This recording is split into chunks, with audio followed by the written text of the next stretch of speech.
Vamos à última mensagem da nossa série sobre constância. Eu creio que você foi abençoado. Eu creio que você pôde rever alguns conceitos e esse é o objetivo. Amém? O grande objetivo da palavra de Deus é nos trazer inteligência, nos trazer esclarecimento, nos trazer novos apontamentos. E a inconstância é considerada um grande mal da humanidade. Ela prende você num ciclo de altos e baixos. E conforme as circunstâncias acontecem, o inconstante, ele responde às circunstâncias. O inconstante, ele responde aos eventos. E por isso, muitas vezes o inconstante se frustra, porque vive a sensação de altos e baixos.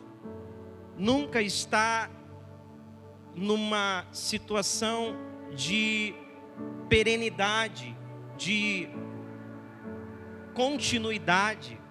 Então, em certo momento, o inconstante ele se sente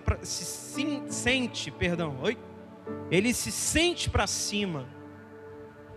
E daqui a pouco ele já se sente para baixo. E a gente tem visto isso muito na nossa geração. Pessoas que dizem: hoje não estou bem, né? Hoje não estou bem. Claro, tem dias que a gente não está bem. A gente não está bem todo dia. Não quer dizer que você acordou mal, que você é inconstante. Mas você não deixa de ser quem você é porque você está mal. Entende? Então, Hebreus capítulo 12, versos 1 e 2, tem algumas ideias que eu gostaria de compartilhar com você no dia de hoje, se você me permitir. Hebreus capítulo 12, versos 1 e 2. E aqui a gente vai ter alguns ensinamentos e eu gostaria que você abrisse o seu coração. Amém? Irmãos, deixa eu te dizer algo que desde que eu fui criado na igreja, então eu posso dizer porque eu conheço a igreja de Cristo, igreja. E quanta gente está vindo para a igreja, mas na frente do seu coração tem um escudo, não entra nada. Deixa eu dizer para você, se nenhuma palavra entra e faz fruto, é mais fácil você ficar em casa vendo Fantástico. Entende? A palavra, você tem que estar aberto, sem conceitos e preconceitos, para que ela possa entrar. Porque o arrependimento é o botão de mudança. Se a gente não se arrepende do que faz, ou do que está fazendo, ou do que fez, nós nunca iremos melhorar. Então veja, Hebreus 12, 1 e 2 diz assim: portanto, nós também, pois que estamos rodeados de uma tão grande nuvem de testemunhas, deixemos todo o embaraço e o pecado que tão de perto nos rodeia e corramos com paciência a carreira que nos está proposta, olhando firmemente para o autor e consumador da nossa fé, Jesus, o qual, em troca da alegria que lhe estava proposta, suportou a cruz, sem se importar com a vergonha, e agora está assentado à direita do trono de Deus. Amém? Glória a Deus. Então esse texto ele é muito educativo, ele dá sequência à galeria dos heróis da fé. Você lembra que em Hebreus 11, o autor começa a falar a definição de fé? Fé é o firme fundamento das coisas que se esperam. E daí ele dá pela fé Abel, pela fé Noé, pela fé Moisés. Ele vai falando de vários homens de Deus, homens de fé, que deram a sua vida pela fé. E no capítulo 12 ele está continuando esse raciocínio. Então ele está dizendo: então nós que estamos rodeados desses exemplos que eu acabei de citar, nós vamos fazer o quê? Deixemos todo o embaraço e o pecado. Então veja, existe o pecado, mas existe o embaraço. Muitas vezes a pessoa não quer dizer que está no pecado, mas está no embaraço. Tem coisas que embaraçam você, a sua vida. Tem coisas que faz você perder tempo. Tem coisas que faz você retroceder na vida espiritual. Não é que seja um pecado, mas é um embaraço. Quem sabe você vou dar um exemplo aqui, hipotético, um alcoólatra. Aí você vem para a igreja e continua tomando cerveja. Isso é uma abertura que você está dando, é um embaraço. Não quer dizer que você está no pecado, vai para o inferno, vai arder no tridente do capeta. Mas embaraça a tua vida, coisa que você não precisa. Entende? Então, veja, ele diz assim: nós temos que deixar todo o embaraço e o pecado, que tão de longe nos rodeia. De longe, o pecado está longe. É isso? Ele está dizendo o quê? Perto, nos rodeia, está ao nosso redor. Ele fala em outras versões que tenazmente, o que é tenaz? Cola, não é? Tenazmente nos assedia. Você já viu já foi andar no mato e daí a tua calça fica cheia daqueles negócios, carrapato, e tu fica tirando aquela... Não, carrapicho. Oi, pastora, carrapicho, igreja, oh, aleluia. Então tu tá lá, bonitão da vida, daqui a pouco o carrapicho vem, começa aquilo ali. O que o texto está dizendo? O pecado é assim, fica assim, sai para lá, sai. O pecado é assim, tenazmente, tão de perto, ele nos assedia. O que é assediar? Mulheres aqui sabem o que é assediar. Aquele cara feio, você chega no serviço, ele fica dizendo: e aí gatinha, ah, para, né, irmão, vai nascer de novo, vai para João 3, tem que nascer de novo, querido, para ter chance aqui com a Bela, né? Então, veja, ele assedia, o pecado ele vem até você. Às vezes não é você que vai até o pecado, é porque ele te assedia. Então o que ele está dizendo? Para que eu possa ter a fé, a constância, as obras daqueles homens que foram citados no capítulo 11, eu preciso fazer uma coisa. O que eu preciso fazer? Aí ele dá aqui a receita. Portanto, nós que estamos olhando para essas testemunhas, no hebraico testemunhas pode ser traduzido como mártires, para esses homens,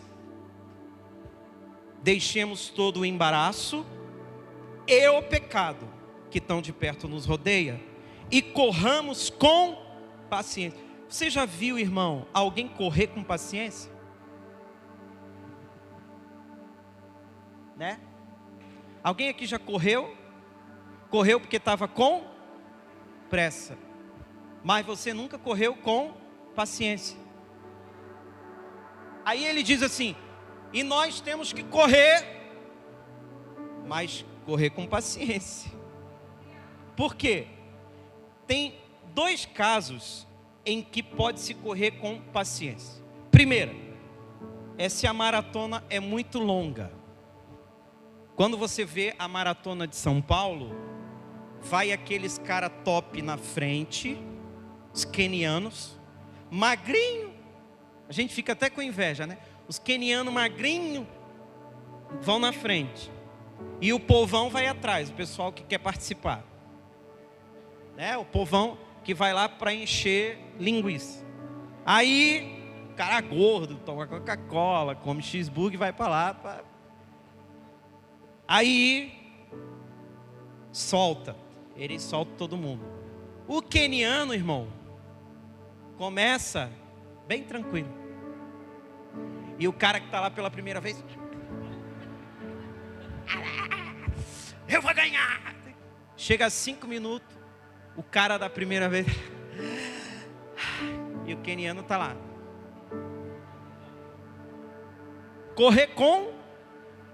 paciência. Não dá um disparo, você vai na paciência, estratégia. Segundo caso que você tem que correr com paciência, na Paralimpíada, quem aqui já viu Paralimpíada? Tem a corrida de cego. E o cego precisa de um instrutor. Então o instrutor vai com ele correndo também com paciência. E aqui tem algo muito interessante. Porque esse corredor da Olimpíada, o cego, que vai junto com o instrutor, é a gente com o Espírito Santo. Muitas vezes a gente está cego. Você sabia que a ovelha não enxerga à noite? Ela não enxerga bem de noite. Por isso que a Bíblia diz que lâmpada para os meus pés é a tua palavra e luz para os meus caminhos. Então quando cai a noite, a nossa tendência é não enxergar bem. A gente é cheio de fé de dia, mas quando a noite vem sobre a nossa vida, a gente começa a ficar cego, atordoado. A gente começa a ficar desesperado, porque pensa, você está vendo tudo, daqui a pouco não vê mais nada. Você fica desesperado, cai o shampoo, cai o sabonete no teu olho, irmão. Dá um desespero dentro daquele box, que tu já quer chamar o SAMU. Calma, é só colocar água. Mas aí você fica desesperado porque não está vendo. Mas aí vem o Espírito Santo, o Paracletos, o amigo, o Consolador, te pega pela mão e diz assim: deixa, você não está enxergando, mas eu estou enxergando para você. Vamos correr aqui, mas vamos com paciência. Para você aprender do Espírito, você tem que estar correndo com Ele do teu lado em paciência. Então, a gente fica acostumado às vezes com a intensidade das experiências que a gente tem. Quem é que já foi no Beto Carreiro? Beto Carreiro. Ô irmão, tem que sortear mais ingresso do Beto Carreiro nessa igreja.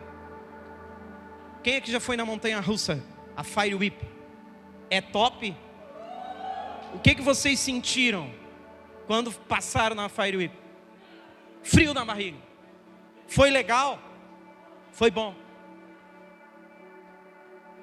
Vocês gostariam de ficar sentindo isso 24 horas por dia?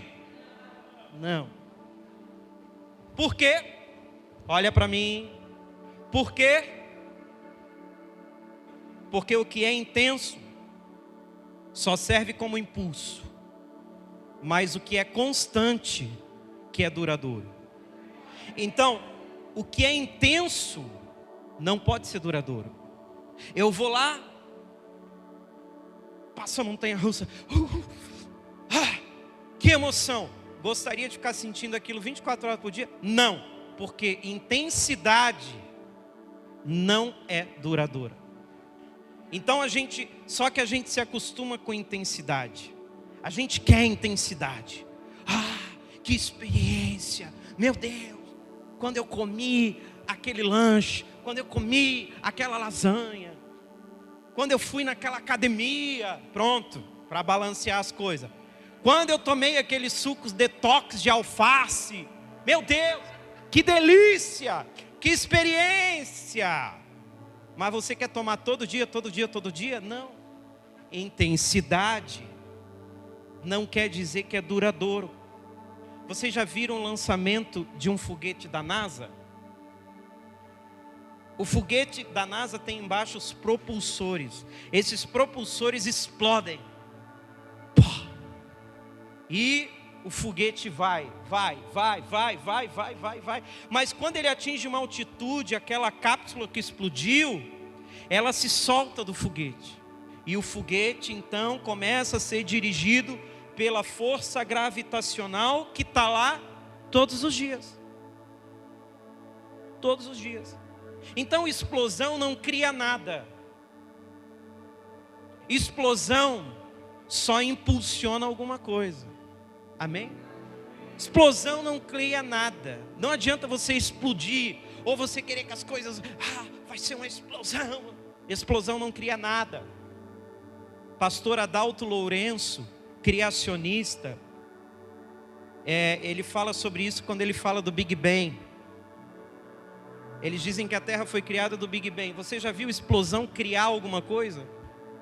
Explosão só destrói as coisas, não cria nada, porque ela é intensa demais, ela não é perene. Então, se olharmos para grandes homens como Billy Graham, como o pastor Martin Luther King, como John Knox, irmão, John Knox, quem é esse, né? Ele foi um reformador da igreja em 1517. A rainha da Inglaterra disse: eu tenho mais medo de uma oração de John Knox do que todo o exército da Inglaterra. O cara era um foguete. Então, mas o que todos esses homens tiveram em comum? Eles dedicaram as suas vidas para um propósito maior. Então, quando eu estou num propósito maior, Josimar, eu não posso ser intenso, eu tenho que ser duradouro. Então tem gente que chega, quer fazer tudo, é crente, até o fim do ano, quando começa o show lá na beira da praia, aí desanimou, desviou, parou no caminho. Olha, o que aconteceu, irmão? Não, desanimou com o Fernando Sorocaba. Então, veja, Dom Pedro, dizem que Dom Pedro II, ele foi o último rei brasileiro. Quando ele entrava na carruagem real dele, ele ordenava para o cocheiro assim: olha, vai devagar porque eu estou com pressa. Vai devagar porque eu estou com pressa. Ele sabia que os apressados não apenas fazem tudo mal feito, como também se cansam logo, não conseguem alcançar os seus objetivos. Então, correr com paciência de Hebreus pode ser traduzido também, como outras traduções, como correr com perseverança. Amém? Você já ouviu essa palavra? Perseverança. Então a perseverança é uma das virtudes, das características mais importantes de uma vida de fé. Uma pessoa que diz ter fé em Jesus, uma pessoa que diz ter fé no divino, ela tem que ser perseverante, irmão. Só a Cris entendeu. A Cris está lá, ó. Olha o estado da perna da Cris. Conheço muitos que não viriam no culto, mas a Cris veio. Perseverante. Eu vou com a perna lá, fico assim, mas não deixo de ouvir a palavra. Então quer dizer, veja, a perseverança é uma das qualidades primordiais de um crente. Amém? Então assim, a perseverança, ela é a característica do crente que vai ser salvo. Quem aqui vai ser salvo? Para você ser salvo, você precisa de perseverança. Pastor, eu não sou muito perseverante não, irmão. A tua salvação está em jogo. Vai cuidar disso aí. Por quê? Porque Mateus 24:13, Jesus falou: aquele que perseverar até o fim, esse será salvo.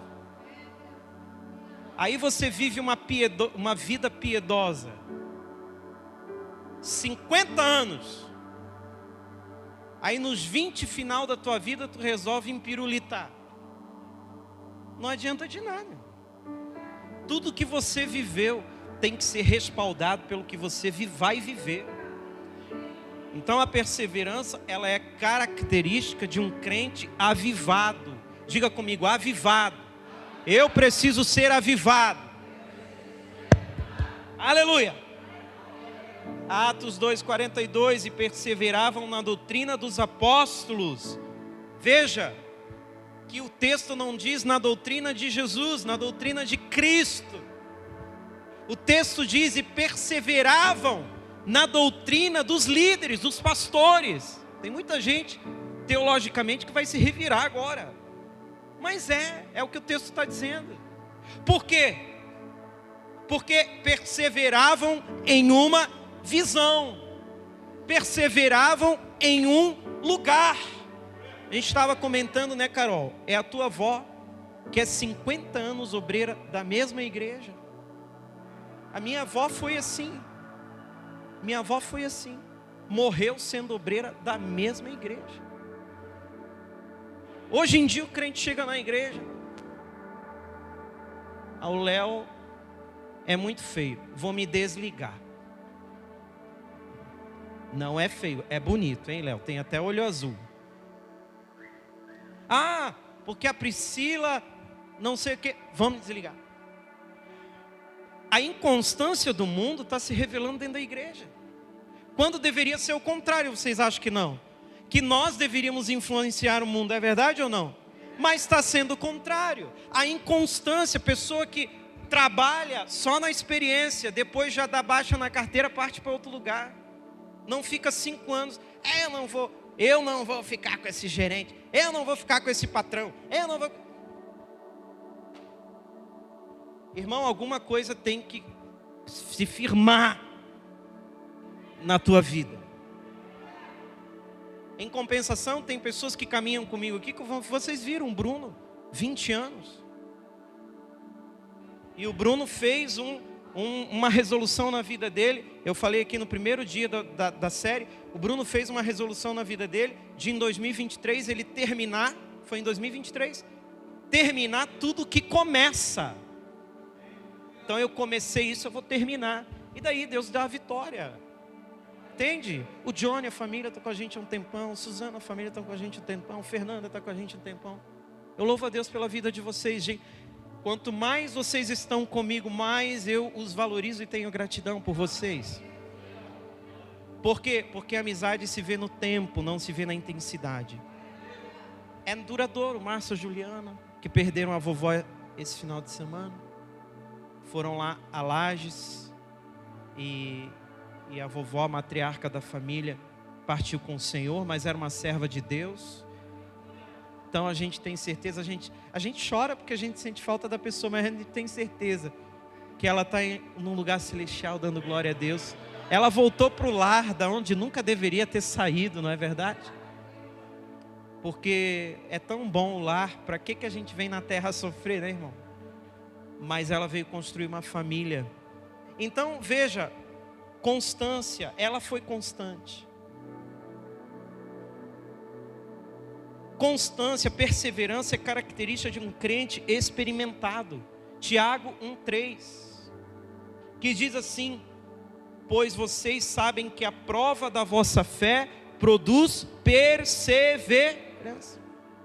Então, quanto mais você tem a sua fé provada, quanto mais solavancos na fé, a ideia bíblica é que você se torne mais perseverante.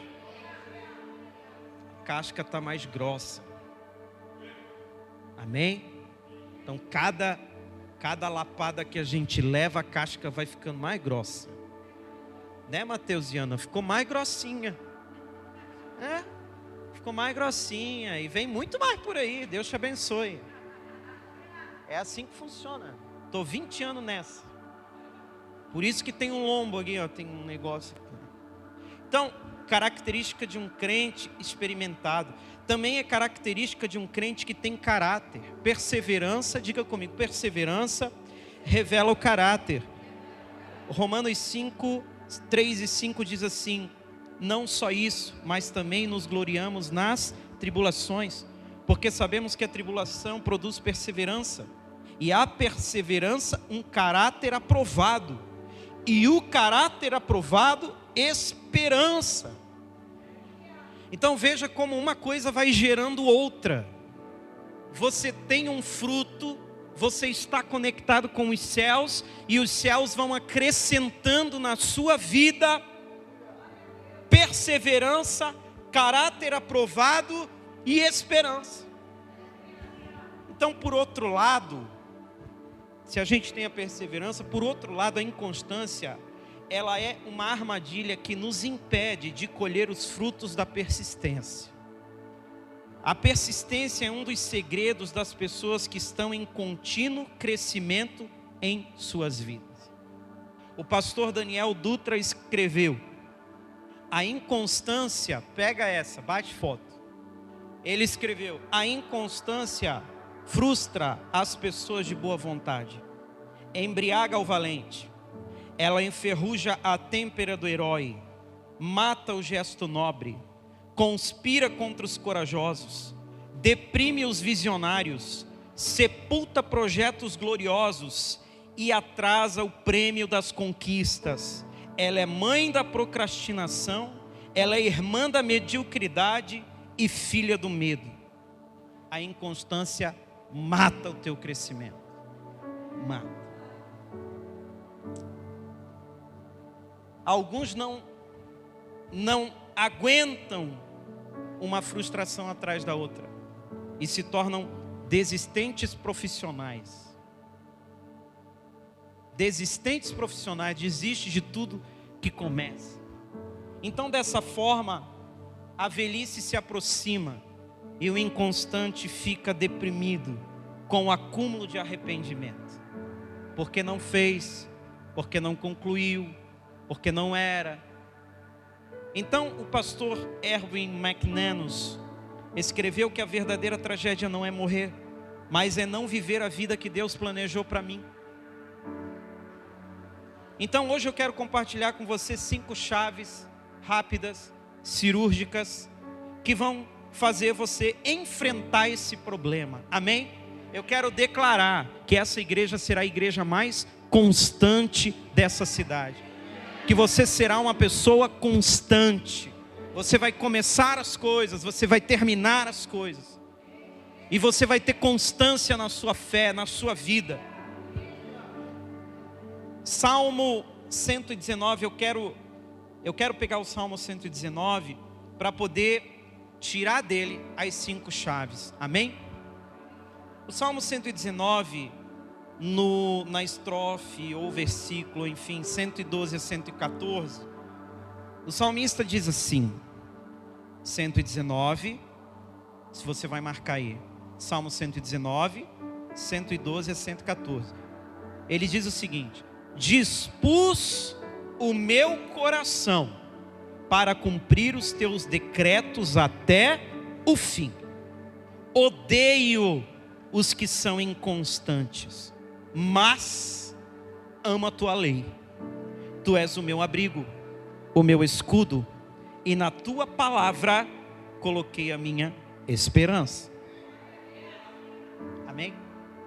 Então o texto revela que o salmista primeiro dispôs do seu coração.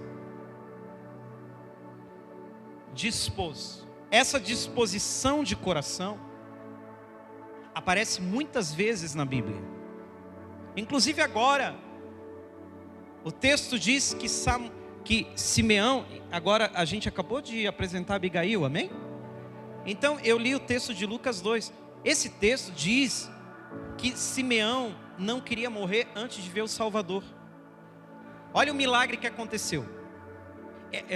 Por isso que eu estou dizendo para você, essa palavra dispor-se na Bíblia, ela é muito importante. Eu sempre digo para você, nada está na Bíblia por acaso. Tudo tem um porquê. Aí o texto diz assim, que ele não queria morrer sem ver o Salvador. Então um dia, ele se dispôs a ir ao templo. Ele se dispôs. Chegando lá, os pais de Jesus estavam com Jesus. E ele teve a oportunidade de levantar Jesus. E ele disse: agora Deus, pode despedir o teu servo em paz, porque eu já vejo o Salvador. Por que esse milagre, esse desejo do coração dele foi atendido? Porque ele se dispôs a ir na igreja. Ninguém falou, vai na igreja. Ninguém disse para ele, Salvador está lá. Não, ele se dispôs. Então, desde o povo no deserto até a construção do tabernáculo. Lembra quando foram construir o tabernáculo? Moisés disse: aquele que se dispor de coração voluntário para trazer uma oferta. Neemias se dispôs para ir a Jerusalém, levantar os muros. Deus não falou com ele, anjo não apareceu para ele, profeta não botou a mão na cabeça dele, profetizou. Não, ele se dispôs. Nós criamos uma geração de videntes gospel. A gente gosta de um vidente gospel, a gente adora. Quando alguém faz uma cara amarrada,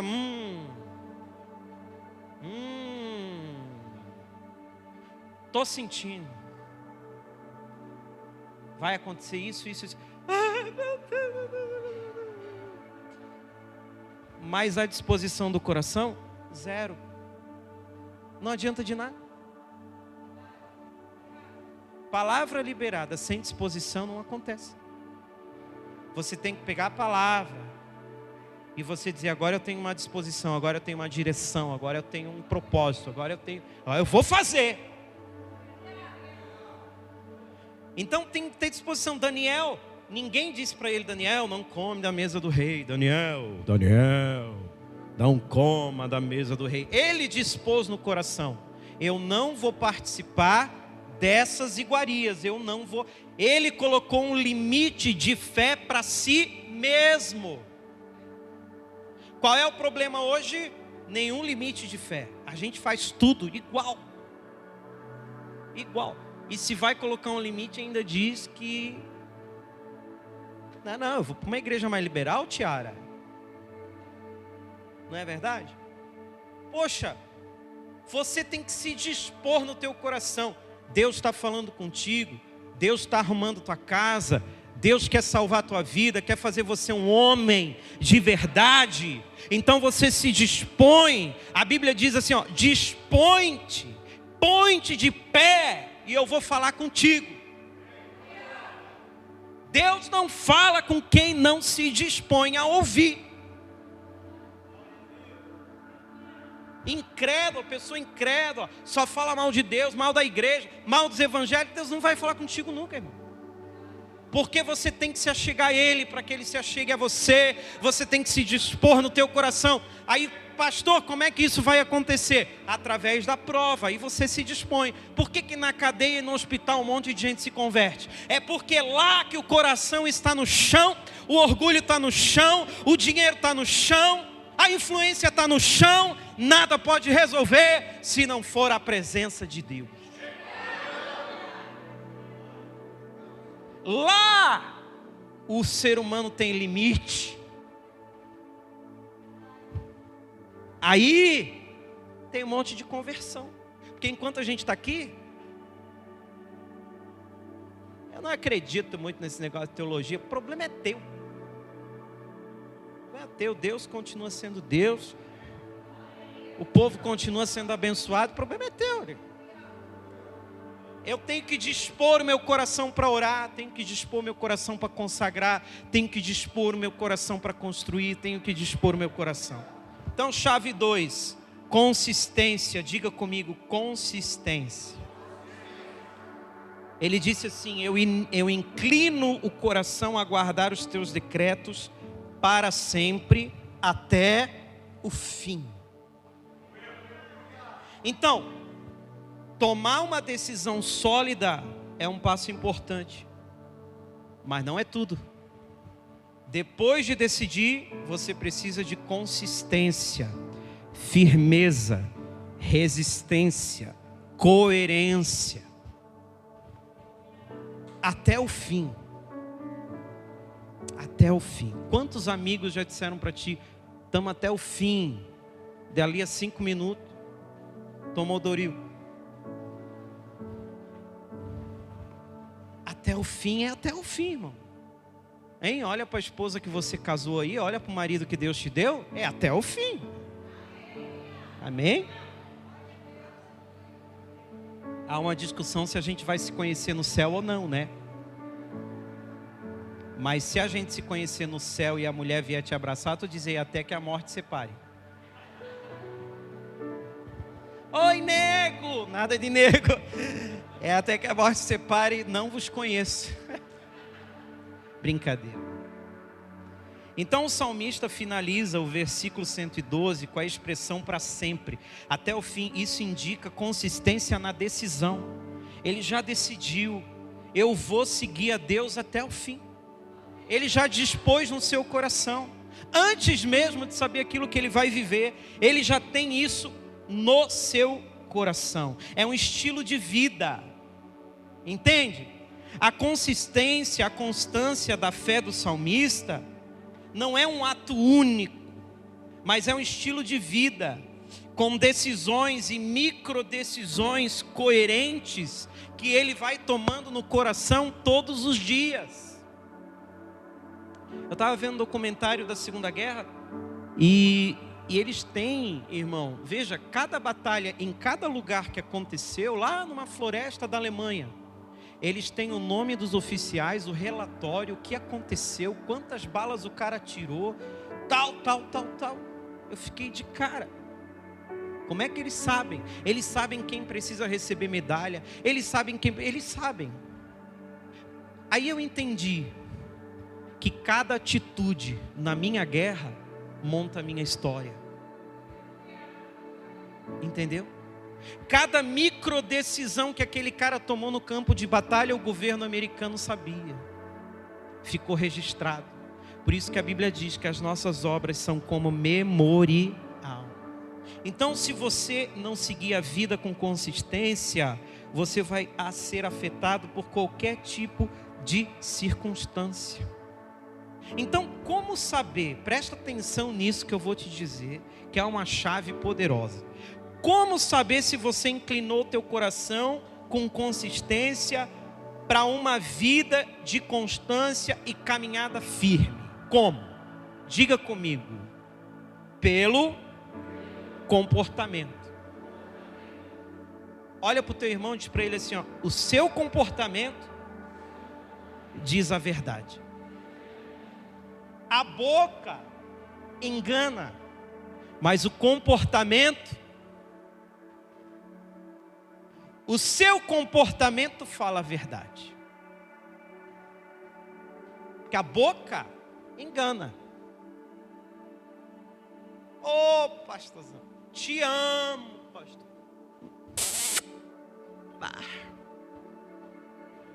Pastor, você é o melhor pastor que existe. Mas o comportamento é que fala a verdade, é que diz a verdade. Seu comportamento é revelador. As suas escolhas revelam a intencionalidade e a inclinação do teu coração. Então, primeira coisa, decisão. Segundo, consistência. Terceira, preço. Preço. Diga comigo, preço. Tudo tem preço hoje em dia, né, irmão? E que caro, né? Tudo é caro. Nada mais é R$200, é tudo 500. Quer vir aqui na igreja, irmão? Vai fazer um orçamento, não existe mais orçamento de R$500, eu estou procurando. É 1.000, 1.500 mesmo, tudo caro. A gente paga caro para viver. Então, veja bem, na vida espiritual a gente também paga alguns preços. O salmista, ele diz, eu aborreço o inconstante, eu odeio o inconstante, porém eu amo a tua lei. Então quer dizer, é interessante como o salmista ele expressa essa ira contra a duplicidade, e é interessante também a equivalência que ele faz, porque ele coloca um porém no meio. Eu odeio Coca-Cola, porém amo a Pepsi. Eu odeio Burger King, mas eu amo McDonald's. Porém eu amo. Então, veja que essa equivalência é daquilo que é contraditório, que é contraste. Então ele está dizendo, eu odeio o homem duplo, o inconstante, mas eu amo, porém eu amo a tua lei. Então quer dizer, a lei de Deus, ela é o antônimo, o contrário do inconstante. Não é? Porque ele está dizendo, eu aborreço a falsidade, a duplicidade. As versões bíblicas trazem termos como duplicidade, falsidade, inconstância.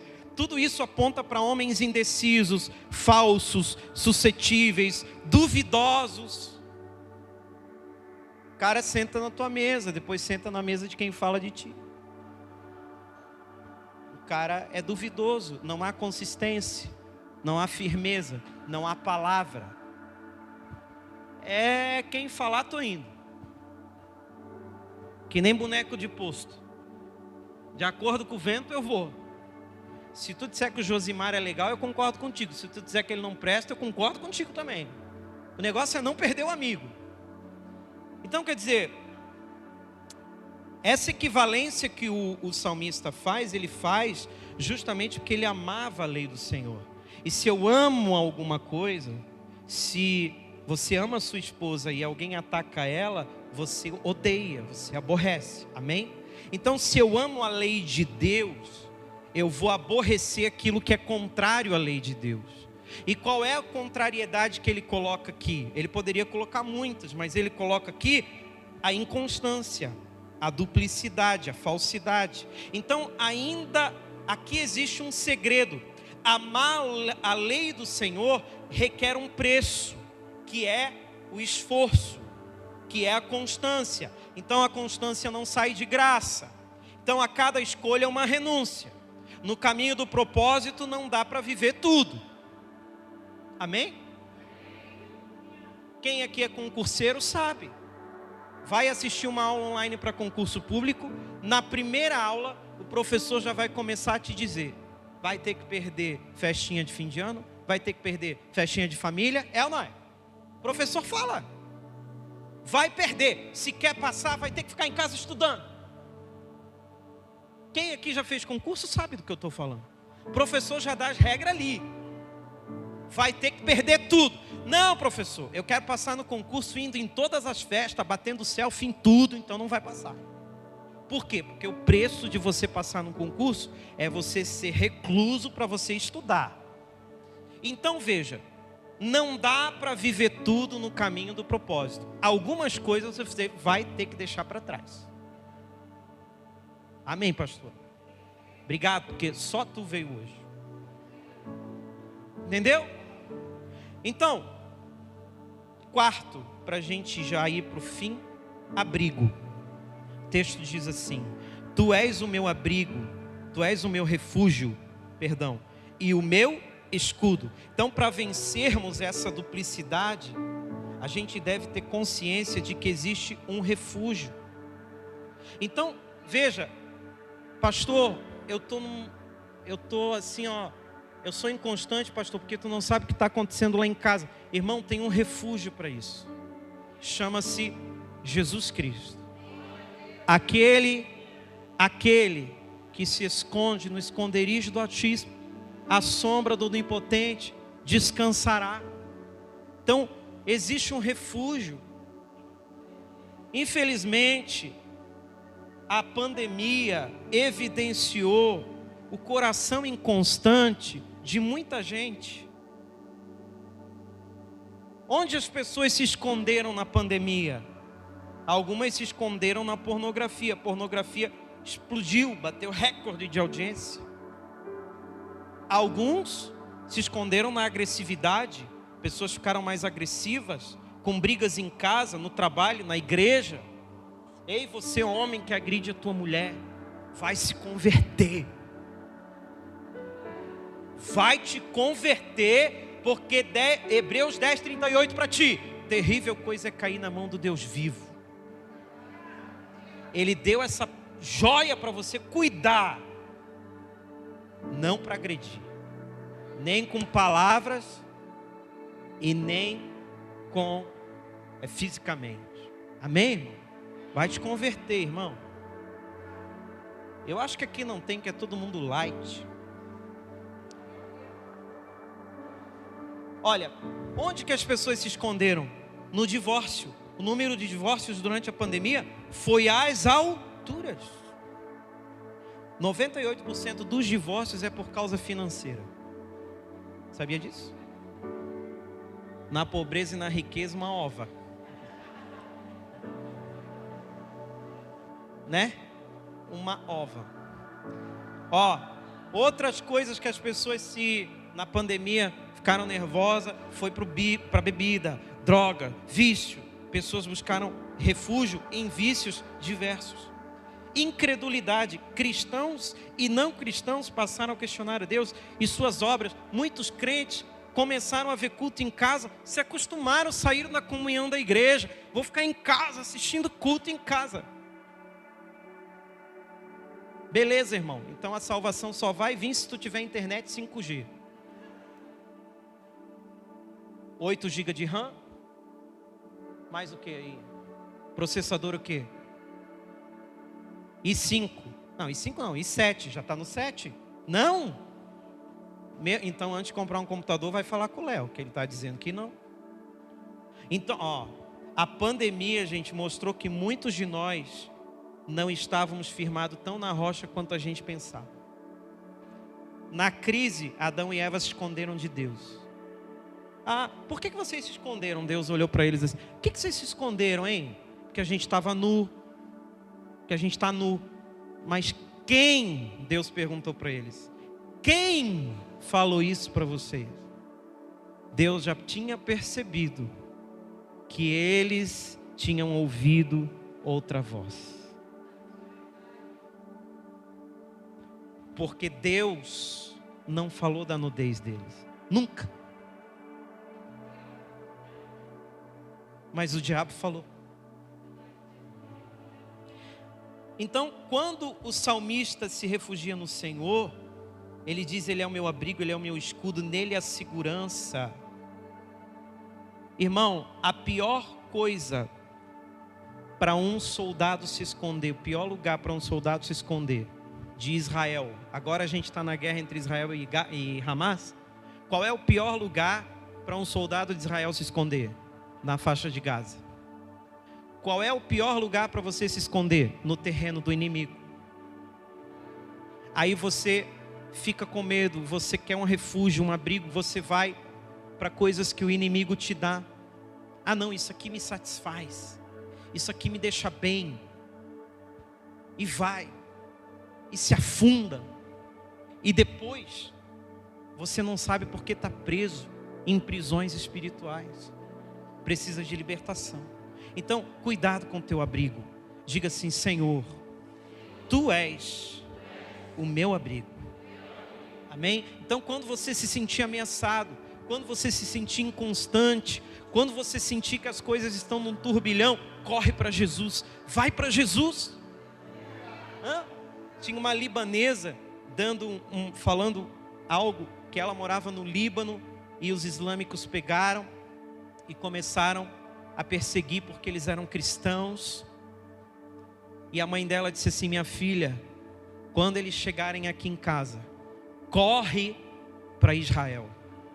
Corre, porque ficava perto. Corre para a fronteira de Israel, porque quando você chegar lá, eles não vão te matar, eles vão te aceitar.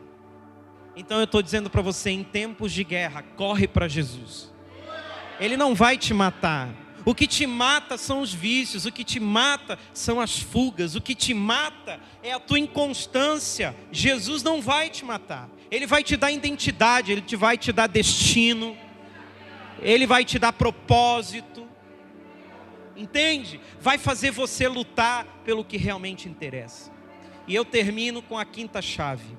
Para você lidar com a inconstância, você precisa de esperança.